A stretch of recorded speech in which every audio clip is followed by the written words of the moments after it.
Hello, everybody, and welcome back to the Podcast Boys. I am one of your hosts, Connor Nielsen, and joining me, as always, is the Comics Kid 2099. How are you doing, Comics Kid? I'm doing very well today, Connor. And yourself? Well, it's my birthday, so, I can only do so well. Happy birthday, Um, Connor. Everyone say happy birthday. They're all saying it. We can't hear them, but they're saying Thank it. you. Thank you, everybody. By the time this episode goes up, it'll be months ago. Oh, yeah. Just to, show a little bit of our hand, this is also the day that Gene Wilder died, so... Yeah, we always record a few weeks in advance, about almost a month, I guess, in advance is usually how far in advance we are. Sometimes we'll skip a week, but that's usually about how far in advance we are. So, yeah. By the time this goes up, it'll have been about a month since Gene Wilder died, yeah. Yeah, so my birthday, it killed Gene Wilder. Yeah. So, Comics Kid, what are we talking about today? Today we are talking about Twin Peaks Season 2, Episode 19. I don't know the name of this episode. I have it on Internet Movie Database, but I don't have the title of this episode. Do you know what the title of this one is? Oh, I need to go and grab it. It's a really cool episode title. Variations on Relations. Okay. Well, that's, I guess, a good apt title for a soap operatic show with lots of relationship drama. So today, in this episode of Twin Peaks, quite a bit of stuff happens. The cops are investigating Owl Cave, and they find out that someone has been there before, and they suspect maybe it was Wyndham Earl. Meanwhile, Wyndham Earl is telling Leo and some dude about the Black Lodge. Catherine and Pete try to open the box that Thomas Eckhart left for Catherine, and they don't seem to have any luck. Bobby tries to convince Shelley to enter the Miss Twin Peaks competition. The Southern Belle Black Widow lady, who is wanting to get married to the mayor, she shows back up and tells Mr. Mayor that she wants to win the Miss Twin Peaks competition. Cooper asks out Annie, and then he gets a poem from Shelley that she mindlessly recites in front of him. He suspects that Wyndham Earl gave her this poem, and he gets it from her, and this puts Coop on Earl's trail. Cooper later suspects that Leo Johnson is allied with Wyndham Earl because he believes that the poem was written by Leo but was recited by Wyndham Earl. Cooper asks Major Briggs to divulge information about Wyndham Earl's involvement in Project Blue Book, and Major Briggs says he will do anything he can to help Cooper. Wyndham Earl has put the dude that he was talking to earlier into a giant chess pawn made out of paper mache or something like that, and he kills him with a crossbow. Ben Horne wants the Miss Twin Peaks competition to be based on the platform of how to save the forests and, incidentally, how to stop the Ghostwood development from going forward. Pete accidentally drops Catherine's box, and it is open to reveal another box. Annie and Cooper talk about Annie's backstory a little bit. They kiss, and they are being watched by Wyndham Earl. Gordon Cole and Shelley kiss, and Bobby, he sees it and is in shock.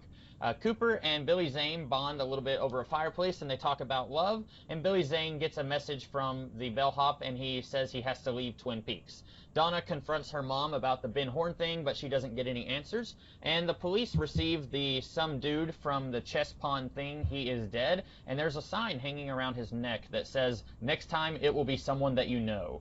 Connor, what did you think of this episode? I'm running out of different ways to say meh.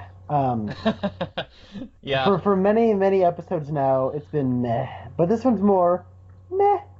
It's nothing groundbreaking. It's nothing particularly exciting. It does still feel like a 13-episode season stretched out to 22 episodes, but it was fine. Donna is unbelievably insufferable in her one scene, but David Lynch as Gordon Cole is absolutely wonderful in this. He's just having the time of his life.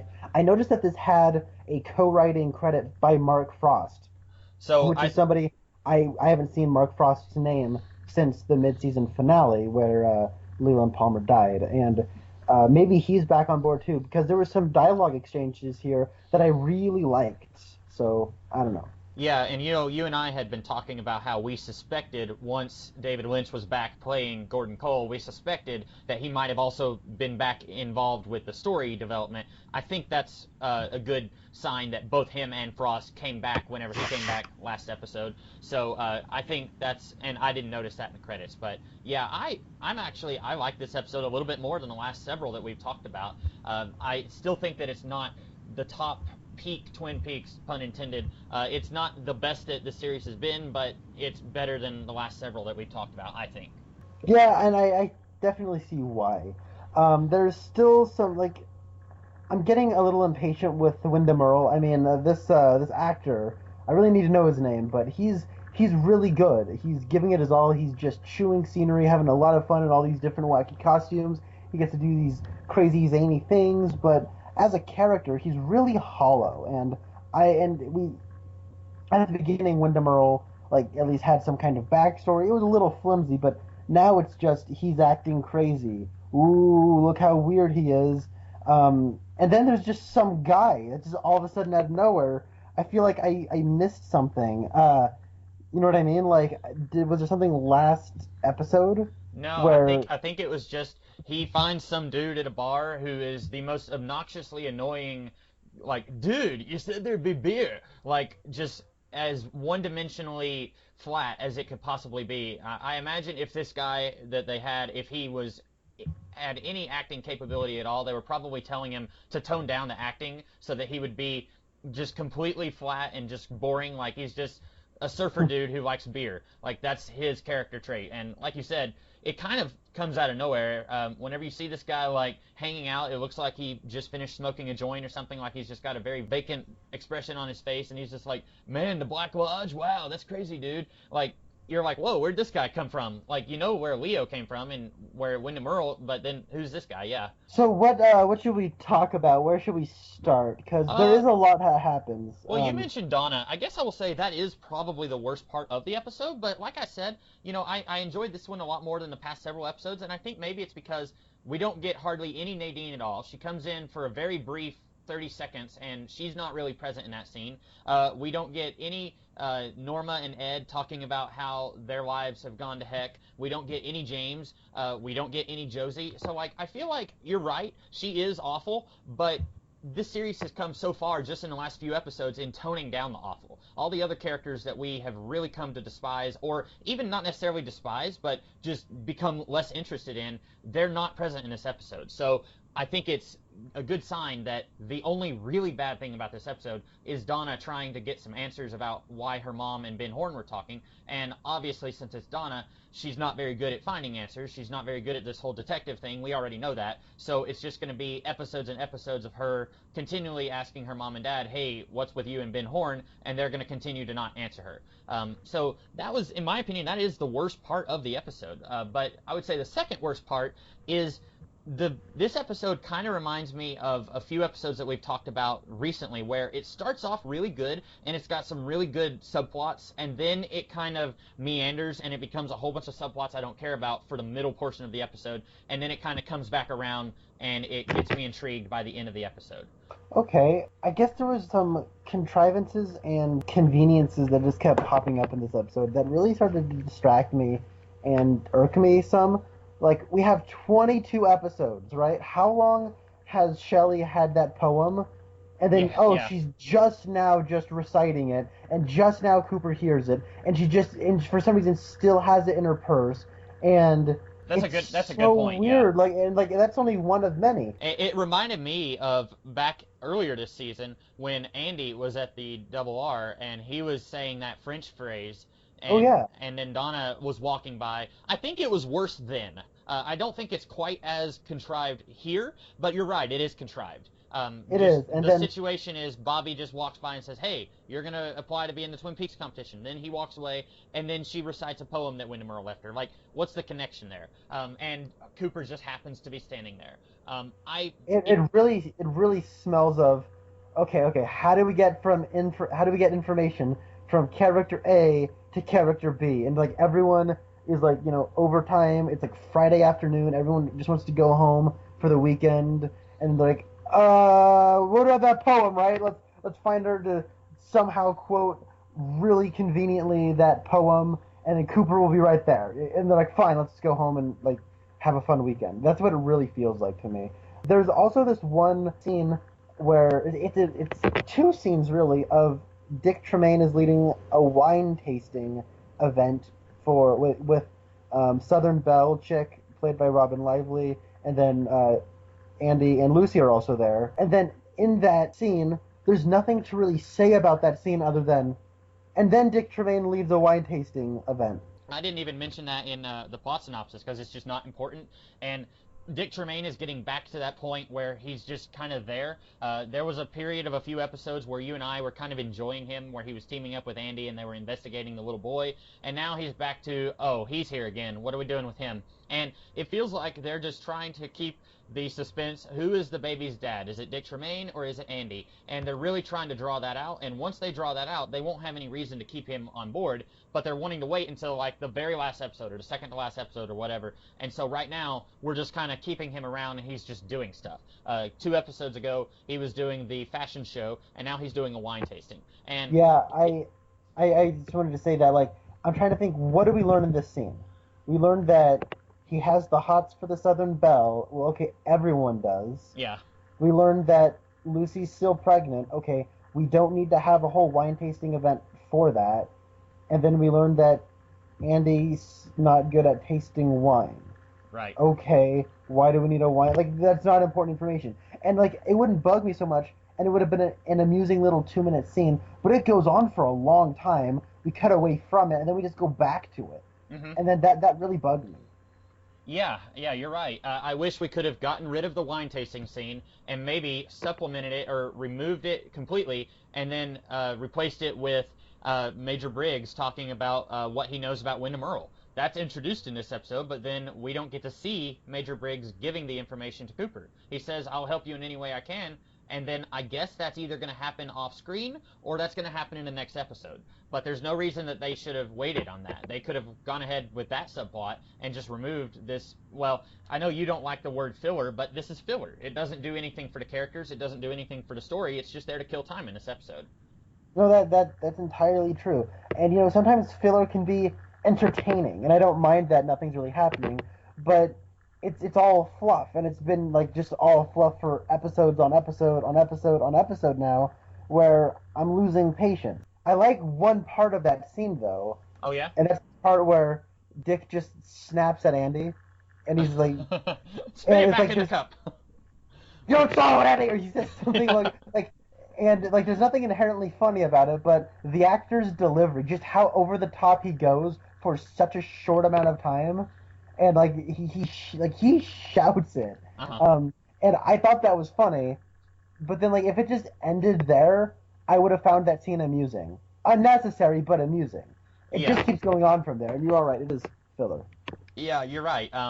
And that's one of the scenes in the middle of the episode that just didn't work for me. Like I said, this is like a bad Oreo. This is like you've got good at the beginning and good at the end, but then a whole lot of bad in the middle. And I feel like we've had episodes like that before. And this one maybe not as much as some of the others, but like, you know, Southern Belle Lady wants to get, she wants to be part of the Miss Twin Peaks project, or the competition. Okay, why? We haven't seen her for like 3 episodes. She's already going to be married to a filthy rich dude. Why does she want to be in this competition other than it puts her in this subplot with all of the other female characters in this show?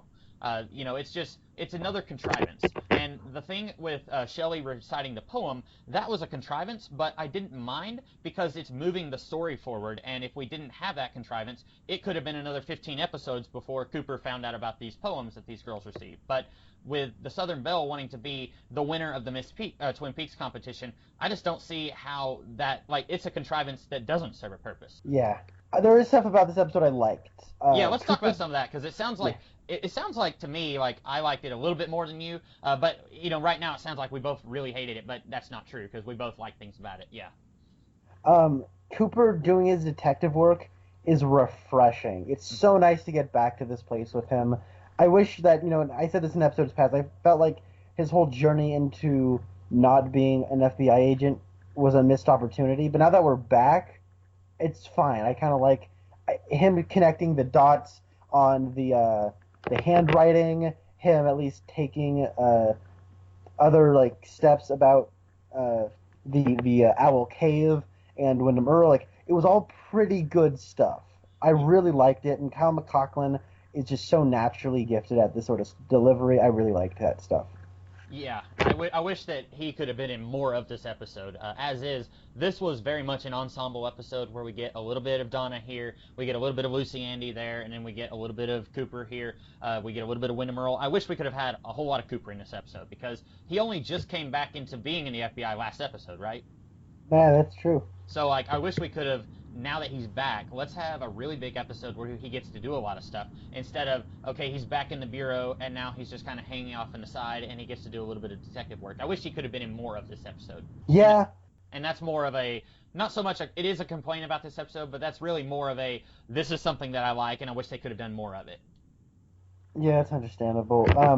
I always forget like how little of actual characters are in each episode. And I will say this episode zipped on by compared to other episodes in recent memory.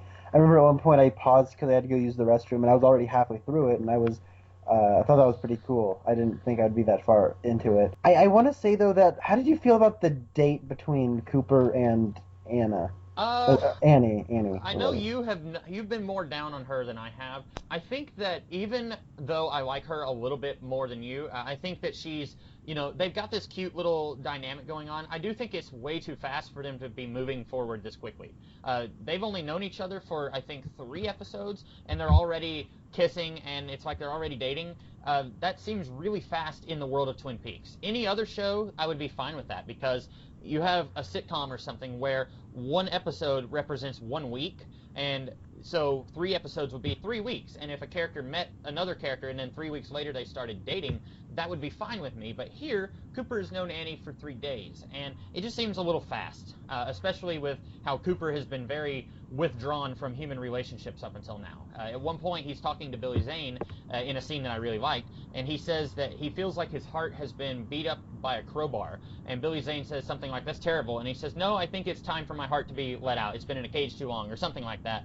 And, this is a character who has kind of stayed away from human contact and human relationships when at all possible, but at the same time, because of that, I feel like this is moving too fast for him. He would be treading very slowly, I feel like. I'm not completely against the idea of him being in a relationship, and I know that this series is coming to an end, but I think that this is something that should have moved a little slower than what it is. What do you think?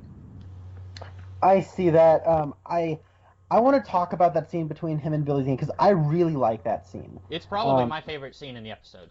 It's really good. Billy Zane comes on and kind of mumbles something, and I had no idea what he said. And then Cooper says, "Wait, what was that?" Just like I would have said. Uh-huh. And then they actually like break into this conversation, and it was just kind of cool.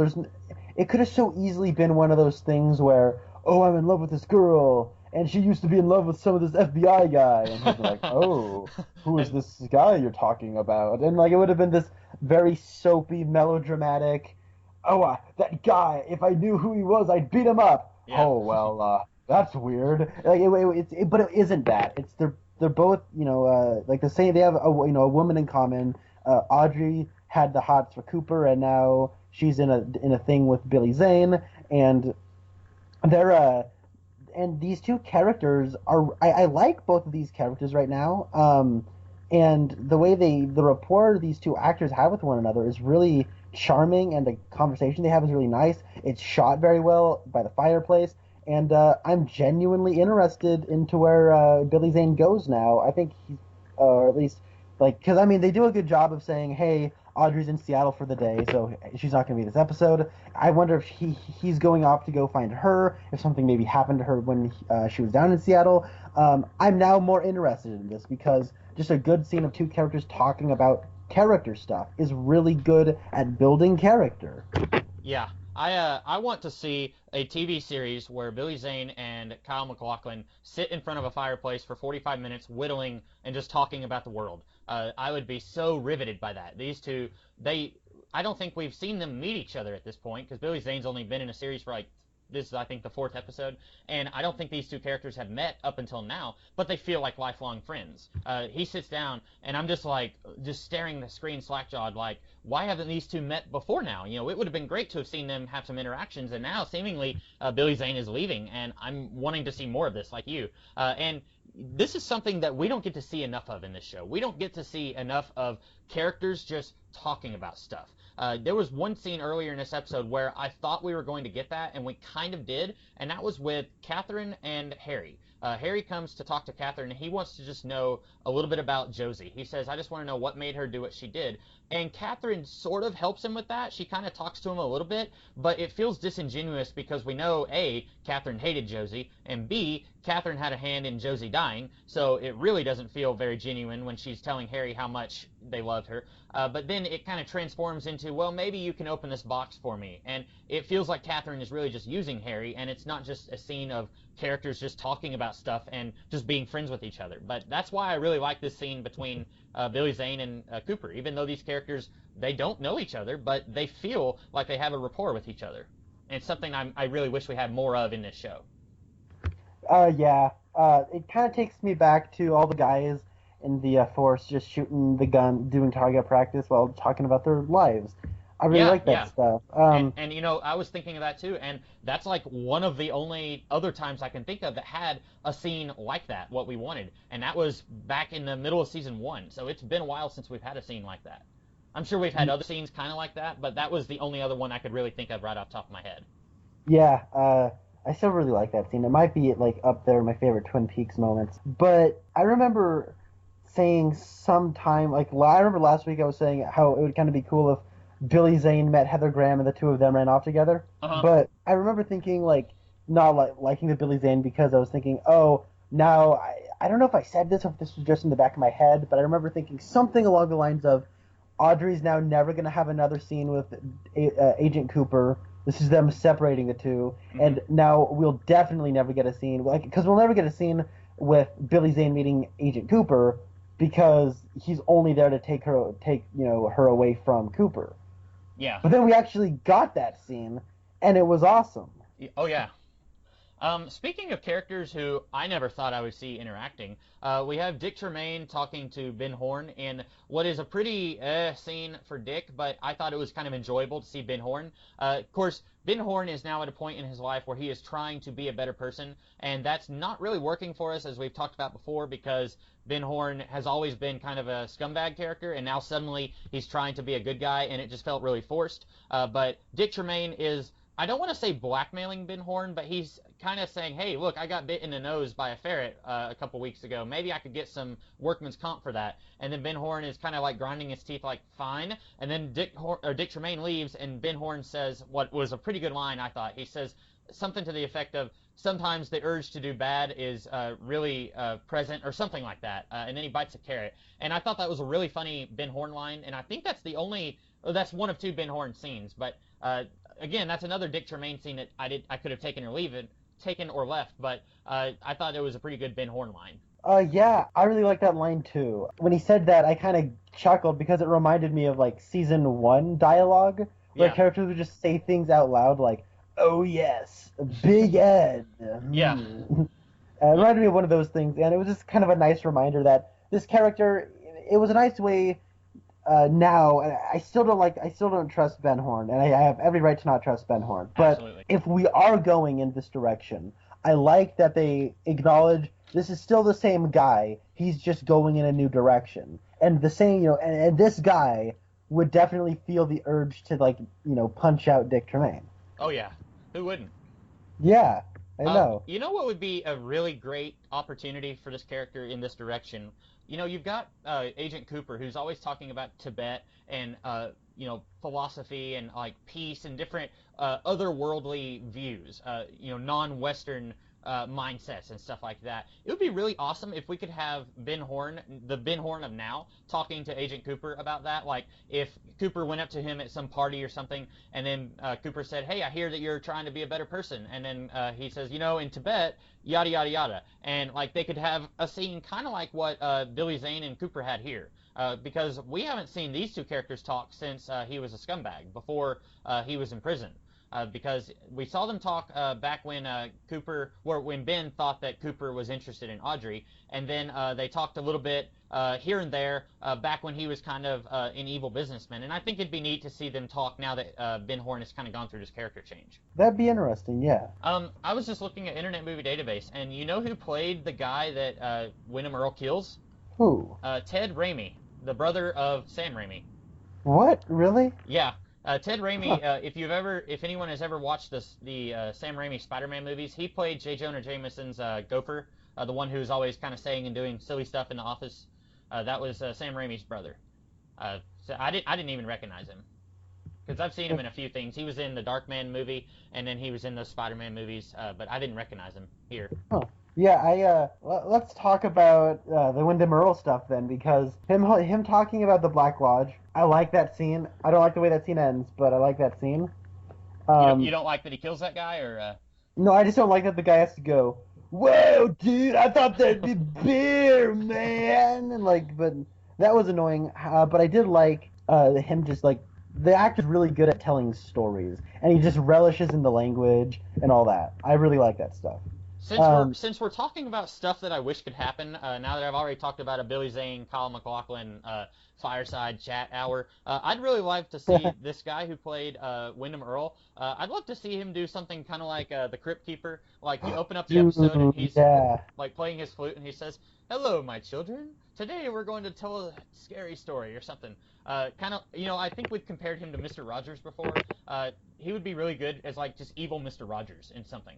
That'd be awesome. I would totally be down for that. I want to see this character. I wish we would have seen this character have more to do, other than just sit around and be evil. But I really like, like I keep saying this. I like the actor. I like the way he talks. He's obviously relishing this opportunity, and he's totally knocking it out of the park. The problem is, I just wish I liked the character more. But then later we have that scene with him and Leo, and they're putting the guy in a paper mache. And again, all the acting's good. It's just on paper, all that happens in this scene is, remember, Wyndham Earl's a bad guy.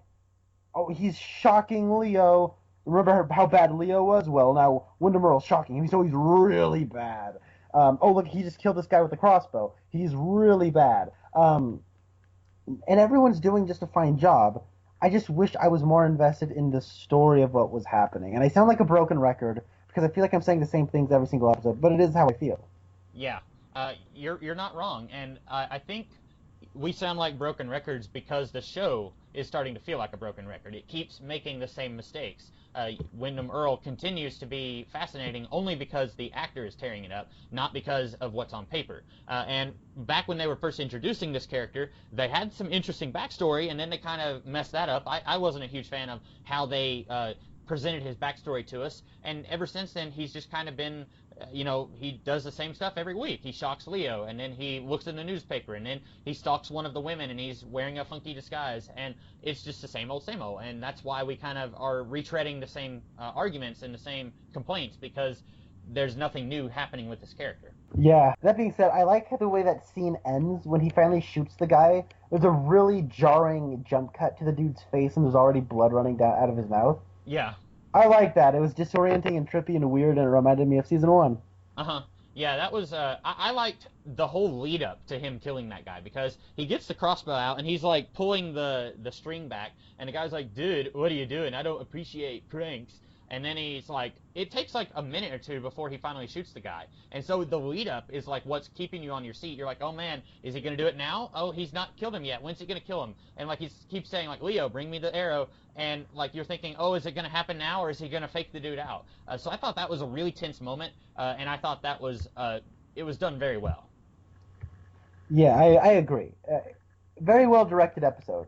Same as always, but well directed. Yeah. And then at the end we have the big box in the gazebo that what's his face, James told Donna about his mom at. Yeah, I was thinking that was the same gazebo. And isn't that also the place where they gave Dr. Jacoby a heart attack? It is, and it is Uh, the same. But it is next to the same river that that Maddie and James had their last scene together, and it is the very same river or body of water that Annie and Cooper were hanging out in a boat together earlier this it's a episode. very eventful locale here in Twin Peaks. It is, and you wouldn't think that just by thinking of Twin Peaks, but when you really dig through it, it's in there more than you'd think it would be. Well, what's funny is this is presented, and I've said this many times, it's presented to us as being a very small town, but then they tell us that it's a really big town. In the very first episode, they told us it was like 50,000, but really it feels more like a 5,000 person town. But then you look at a scene like this, and it's set in the same place that we've seen a few times, and it makes sense that we would see the same locations. You have like a show that I'd watched before, I don't think you've seen it before, Buffy the Vampire Slayer.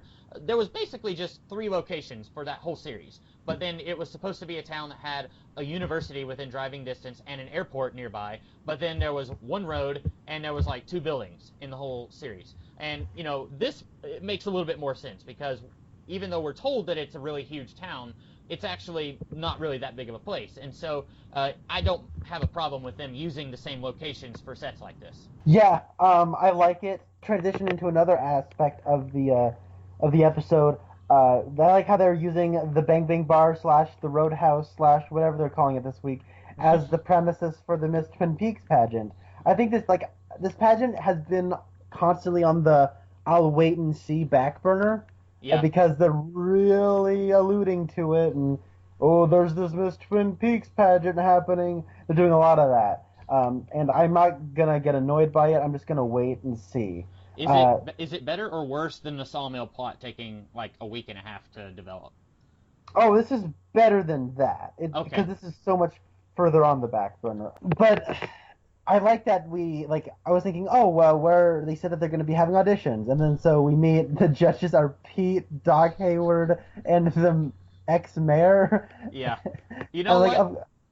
Third time's a charm. I don't think I'll be doing it anymore this episode. I want to see a TV series with these three doing American Idol. Oh my God, yes.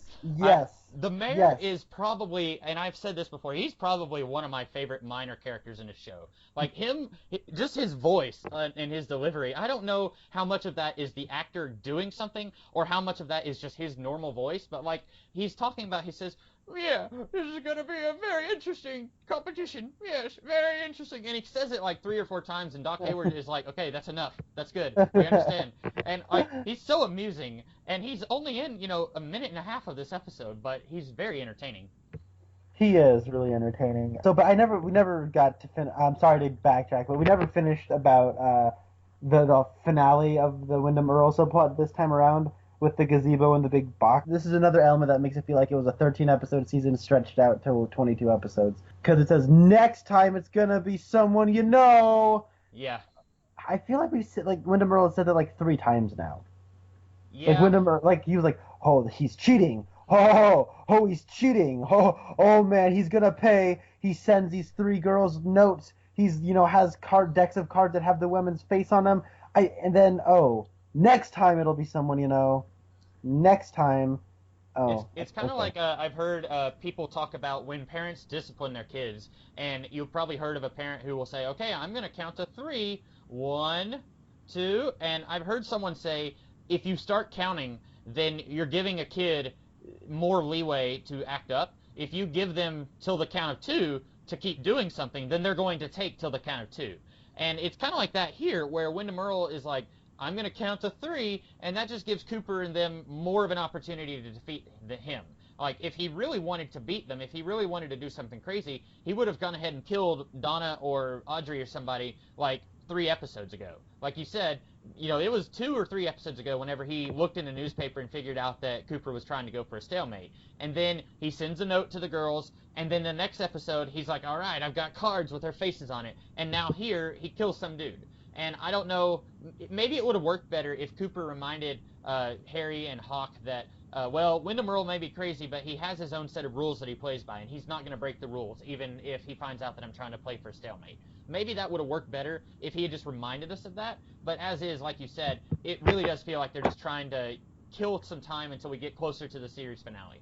They're prolonging it, and a lot of these scenes also feel so interchangeable. Like, you could have, last episode with the cards, you could have played that anytime. Yeah.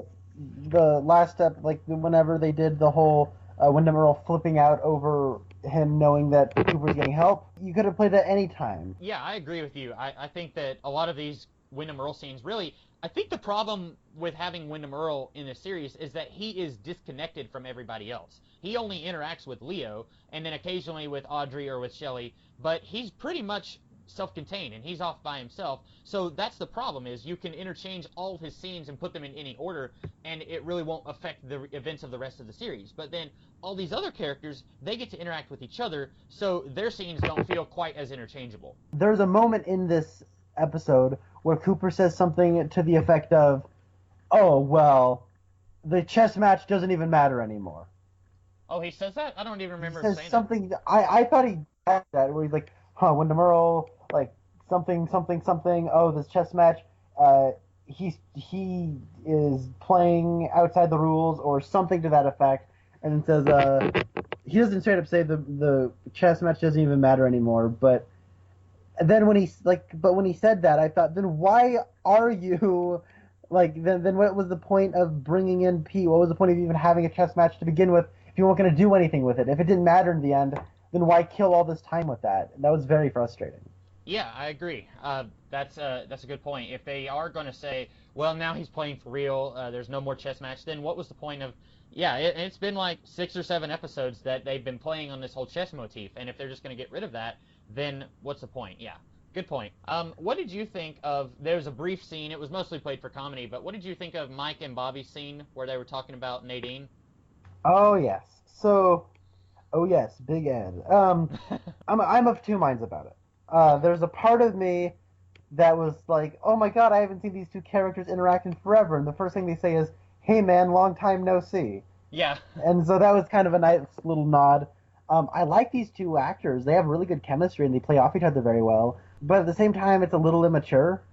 Yeah, it is. And I think that's mostly.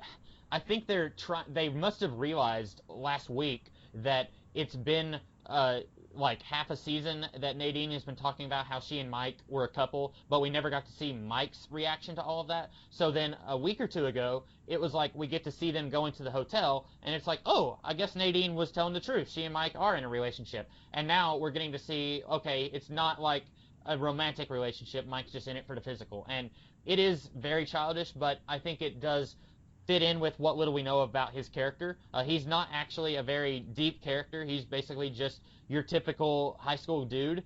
He's just in it for the sex. And so I thought that, it was a good way to show, okay, this is a little bit about his character. This is what he's about. And it is immature, but I thought it was amusing the way that Bobby reacted to that.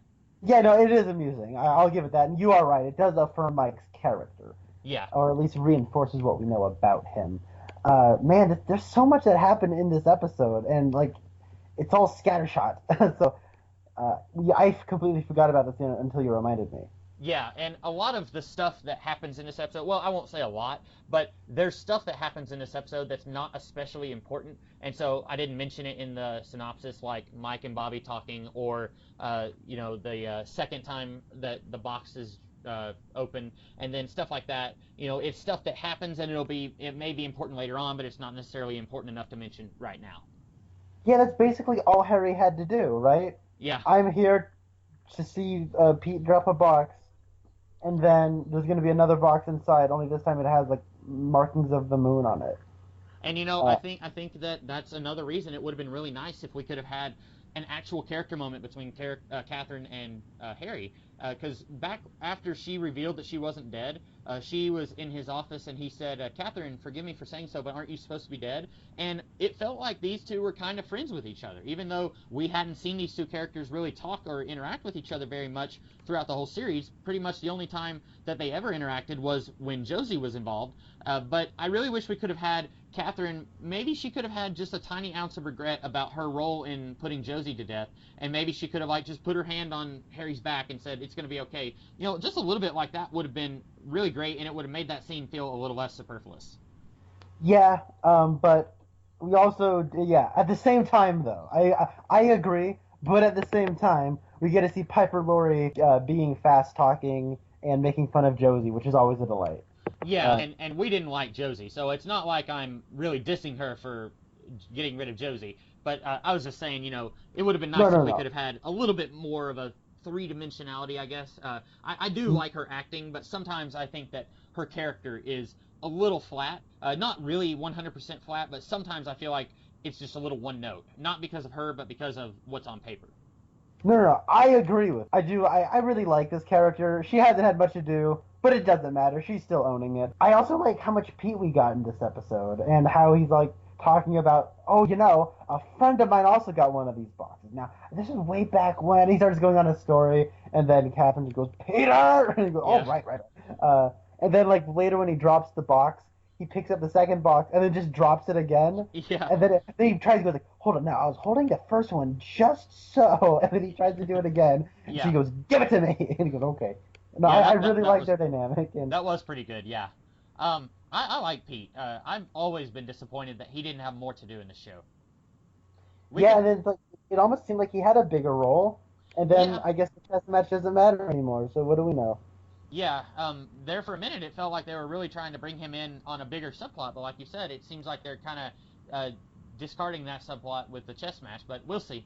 I did like how in this one he has stuff to do in that scene with Catherine and Harry, and then he's in that scene with Ben Horn and the panel. And I like that he's still got a little bit of disdain for Ben Horn, which calls back to that scene where Ben was in jail and Pete was playing the recording that Catherine made. I think that was kind of a good callback to that scene. Yeah, it is. Was there anything else you wanted to talk about? Because I don't think there's anything else I had to say. It's nice to see Bobby again. Yeah, I just wish that he had a little bit more to do, because he kind of comes out of nowhere and he's back with Shelley again. It's been like 3 or 4 episodes since we saw these two together. Seemingly he's no longer involved with Ben Horn. At one point, Ben Horn walks by and says, "Don't forget to pick up the laundry." But we haven't seen Bobby interacting with Ben Horn since Billy Zane came onto the scene. And now he's with Shelley and he says, "Hey, you should enter that Twin Peaks competition." And it's like, okay, this is just another get rich quick scheme from him? Like, it just feels like they were like, what, we haven't done anything with Bobby in a while. What can we do with him? And it just felt kind of forced and out of nowhere. And I wish he could have done more in this episode, because really all he does is he puts Shelley onto that path, and then he talks to Mike in a very comic relief scene. He's one of my favorite actors, or one of my favorite characters in the show, and I just feel like they've never given him enough to do. Which is, we could just about do an entire hour-long episode of characters in the show that didn't get enough to do. Yeah, maybe when we're done talking about the series, we can do a series of addendum videos, like top 10 favorite characters, top 10 favorite episodes, what we wish could have happened, so to speak. Oh yeah, that'd be great. 3. Yeah. Like, maybe we could pitch like a season 3 in 1993 as opposed to like a revival. Maybe that'd be fun. Oh yeah, that'd be interesting. Yeah. Like a Let's Do It Again Twin Peaks season 3 from 1993. By the way, everyone should check out Let's Do It Again on the Geekvolution channel. Wink, wink. Yeah, nudge, nudge. I also want to talk about Gordon Cole getting the hots for Shelley, because Shelley just seems to be in it because she finds it amusing. And then when David Lynch is all like, "All right, I'm gonna kiss you now," and she goes, "Oh!" And, like, the look on Madchen and Mick's face is really, really funny. And then the whole I'm just like, okay, when's Bobby gonna walk in? When's Bobby gonna walk in? Because we all know what's happening. Yeah. And then when he finally did, I was so surprised at how much I actually liked the scene, because David Lynch's delivery of, "All right, you just saw 2 adults sharing a tender moment. Stand right there and you get to see it again." It was so funny. I love David Lynch's Gordon Cole, and it's sad that we're probably not going to see any more of him because he said he was going to be leaving soon. So that's sad. And I don't really understand why he's leaving. He came to Twin Peaks to tell Cooper, "You need to get back in uniform. You're back in the bureau." But it seemed like he was here to help Cooper find and capture Wyndham Earle. And now he says, "I'm leaving Twin Peaks soon, and I don't know when I'm going to come back." Why are you leaving? Wyndham Earle hasn't been caught, and Cooper is going to need all the help he can get to catch this madman, and you're just leaving, I guess, because the episode needs to focus on some of our regular cast, but I don't understand why he's leaving. I don't get it either. I will say, I wish I could feel a little bit of something towards this relationship, and seemingly a wrench being thrown in it, but not too long ago, Bobby seemingly broke up with Shelley whenever he thought that he had a career with Ben Horn, and then immediately he came back to her. And I don't really feel like this is going to do anything to change their relationship, because is Gordon Cole kissing Shelley, is that before or after the scene where Mike and Bobby are talking? That's after, because that's when they're all at Miss Twin Peaks and they're all applying, and then the scene where at the Double R is a little bit later in the episode. You're right. Okay. So, but I feel like later on, these two characters are just going to get back together. Like, if their relationship had been treated a little more seriously, then her suddenly making out with the head of the FBI would feel like a big deal for their relationship. But as is, I feel like it's not really going to amount to much, if that makes sense. No, I get you. I was entertained by it, and I'm always entertained by Gordon Cole and David Lynch as Gordon Cole, but I just didn't really feel anything for that scene where they're kissing. I didn't think, like, oh boy, these two characters I've been rooting for all of 2 episodes, they're finally kissing. I didn't feel anything like that, and I didn't feel a pinch of regret because she's kissing behind Bobby's back. I didn't feel anything. Yeah, I agree. No, you're right. I guess that's where I'm at this show. As long as something's, like, entertaining me, I'll just accept it. Because there is a lot of dramatic holes in this right now. I do think David Lynch and Madchen and Mick have really good chemistry. I mean, they've had hardly any screen time together, but when they do, They have a really nice like body language chemistry. The way they talk to each other is rather nice. For some reason, David Lynch looked a lot less old than he has in recent episodes. Yeah, maybe they were like, oh wait, this is a little bit creepy. Let's see if we can put him in some young man makeup. Let's Yeah, tone him down a little. Yeah, because yeah, maybe it's because I'm so used to seeing David Lynch like now, where he's really really old. yeah. That could be too. Yeah, because this was like 25 years ago. That's a good point. I will say I agree with you. I think that they do have good chemistry, and maybe I'm thinking more about the previous episode where when he started talking to her and he realized that it was like he wasn't deaf whenever he was talking to her. I thought that was a really excellent scene. I was really moved by it. Even though this is a character who's largely been played for laughs in the series, I really was kind of touched by that. And so I really like that here he gets to talk to somebody who he doesn't have to scream at and just to be heard. I thought that was a really good touch to his character. It's just unfortunate that they're seemingly writing him out of the series now, just as soon as he got back, like last episode. Yeah, it's a bummer. But Uh, I like that one little line he has where he's like, "Man, Twin Peaks has a lot of beautiful women." and then Cooper says, "I know exactly what you mean, Gordon. And There now I wasn't know why all these FBI agents don't ever want to leave Twin Peaks unless their name is Al what's his face, Albert Rosenfeld. or um, or discount Lawrence Fishburne or Denise. None of them got lucky. Just these two. yeah, yeah, Um, there was one other thing I wanted to mention, and then that's the last thing for me. Was it weird to you that Donna, out of nowhere, showed interest in the Miss Twin Peaks competition? yeah. And she's sitting with Bobby and Shelley at the tryouts. Which is weird for another reason because I never got the feeling that Bobby and Donna were friends, or Bob or Shelley and Donna for that matter. Like Yeah, they were in different circles, and now suddenly all three of them are hanging out like they're buddies. And I know we've talked before about how we're pretty sure Shelley is the same age as these two, and we know that Bobby and Donna are in the same graduating class, but they've hardly ever interacted with each other, so that was a little weird. But also, like, Donna has hardly had anything to do in the last several episodes, and for the last few episodes, she's been investigating her mom and dad, or for her mom and Ben Horn. And before that, she was, trying to help James Hurley get out of trouble in another town. So this whole time that the Miss Twin Peaks thing has been going on, Donna has been completely divorced from that subplot. And now suddenly she says she wants to use that money from the competition to study overseas. What? This just kind of came out of nowhere. It's kind of like Gordon Cole leaving. Like, where did this? It feels like we're missing something. yeah. No, I agree. And where Uh, are her sisters? They're yeah, eating. no, no. Oh my goodness. Oh, I was gonna go there. Uh, Yeah, They, I know I am exactly not, what I'm not kidding. Those girls are probably like in the witness protection program or something. Like they haven't been in the series at all since Leland Palmer was alive. So it's been like 10 episodes at least. Yeah. Oh my goodness. That was funny because I want to talk about this scene. It starts off on Donna and she's eating, and you hear like forks clanking. I'm like, oh, are we gonna see them? Are we gonna see them? It's like Yeah. no. And then like, it's almost as if Doc Hayward was like, we have no guests over tonight, so they're gonna stay in the dungeon. And uh, like, and then the camera pulls out, and then it's only her and her parents, which is so weird because like she's the oldest daughter. Shouldn't she be the one that's like going out and not having lunch or dinner with her parents? Yeah, you would think so. Yeah. That And it's it was then like she just acts insufferable. So what's up with you and Ben Horn, huh? Donna, shut up. Oh, and Oh, that's basically what her dad says. Like she doesn't pass the peas to her mom, and we're dwelling on this really minor scene, but it's funny. So she doesn't pass the peas to her mom, and her mom asks like twice, and then she says, "I think roses are really romantic, don't you, Mom?" And Dad says, "Donna, pass the peas to your mother." It's just like you go, Doc Hayward. Yeah, I wish I could tell her that. no, it was. Oh my god! I remember I audibly I said to the TV I was watching this on.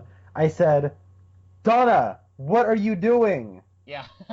I had no idea like what her motive is. She honestly expects to get answers just by yelling at her parents by not passing the peas. Tell me and I'll pass the peas, Mom. Like, is that her go-to like strategy? Because it's a pretty bad strategy. It really is. And Donna, we know, is the queen of bad strategy, but here's the problem with this, okay? So she asked her dad what's going on with Mom and Ben Horn, and he very obviously lies to her, and she seemed to know that he was lying, and then he says, okay, well, we can just drop it, they're working together on a charity. So then the next time she brings it up in front of her dad. If she suspects that dad is lying, don't you think the best option would be to ask Mom when dad is not around?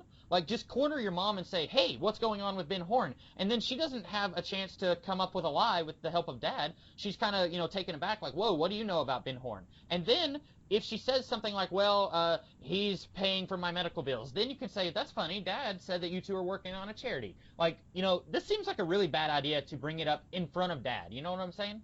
Oh yeah, no, like, this is speaking of the Queen of Bad Strategy, she dated James, okay? let that settle in, okay? Like, right after her best friend died. Anyways, so, exactly, like, this is what Audrey Horne would have been like, hey, Dad, I got a question about you and Donna's mom. What's up there? Oh, it's just a business tactic. As he's chomping on a cigar. And she would have gone, okay. And then she would have left, and then she would have gone and met up with Donna's mom and said, so, what's up with you and my daddy? I saw you come over. Oh, he was just baking me a cake. This is what Audrey would have done. Be an Audrey, okay? Be smart. I don't understand, this strategy at all. Yeah, Audrey and Donna are like two complete opposite ends of the spectrum. Like, Audrey kicks butt and takes names. Sure, occasionally she gets kidnapped by madams in a brothel and she's there for half a season. Yeah, it happens, but when she's not doing that, she's awesome and she gets stuff done. Donna, meanwhile, has never been kidnapped by a madam and has accomplished like 1,000% less than Audrey has. Yeah, no, you're entirely right. Well, that was all that I had to say about this episode. Did you have anything else about this one? We've exhausted this episode, but I still have one thing left to talk about with this episode. What do you got? All right, one last thing.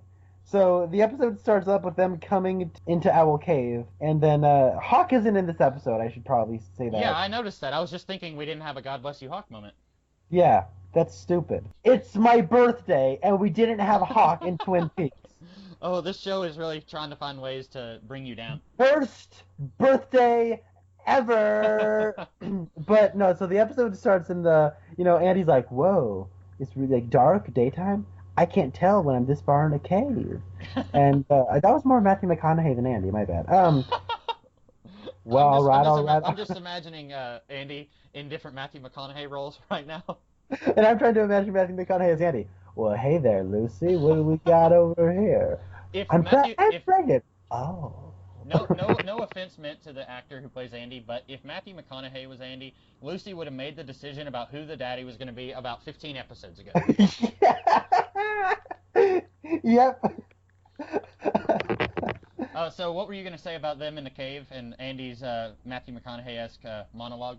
So they show up and they're like, Wyndham Earle's been here. It looks like, Hawk isn't this. God bless you, Hawk, moment of the week. Without you, Hawk, we wouldn't have found out that Wyndham Earle was in Owl Cave. God bless you, Hawk. You are the man. You're the one who set the fuse that led to Cooper finding out more about this investigation. You were in this episode, and I'm ashamed of myself that I didn't recognize it. God bless you, Hawk.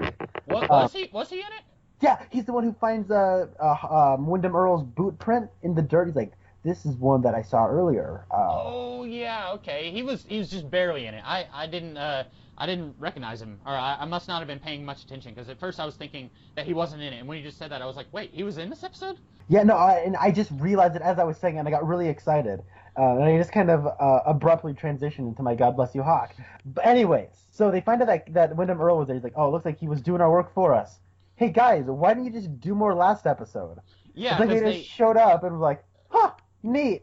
All right, guys, let's call it a day. Yeah, exactly. Because they go down there. And it's like, this is a neat cave, and then the next thing we know, Cooper's talking to Annie at the bar. It's like, I know that you're like wanting to get in Annie's pants, but there's more important stuff to do, like down in the cave. And then they all leave the cave, and they don't like cordon it off. They don't have more cops like keeping guard so that Wyndham Earle can just go in whenever he wants. Like, you'd think this is like the site of a potential investigation, that they would have like more of the police who we don't see on a regular basis like keeping an eye on this place. Yeah, no, I don't get it. But yeah, that's overall I think this episode is not the worst one that we've had recently. It's still a long way from being like a truly classic Twin Peaks episode, but it's it's a okay episode. Like you said, it's just kind of meh, but not in a especially bad way, if that makes any sense. I think that's kind of where we landed on it. Yeah, I can agree with that. So we will be ending our episode here, but we will be back next week with another episode to talk about. We're getting close to the end. I think we have 3 more episodes left. And then, like Connor said, we'll probably do some additional episodes we'll do the movie, and then we'll do some other episodes talking about, like, other stuff like Connor said. I think that could be fun. But that's all we have for this week. I am the Comics Kid 299. Well, I didn't have any sperms, but now Doc says that I'm a whole town. And I'm Connor Nielsen. Oh, best way to end an episode ever.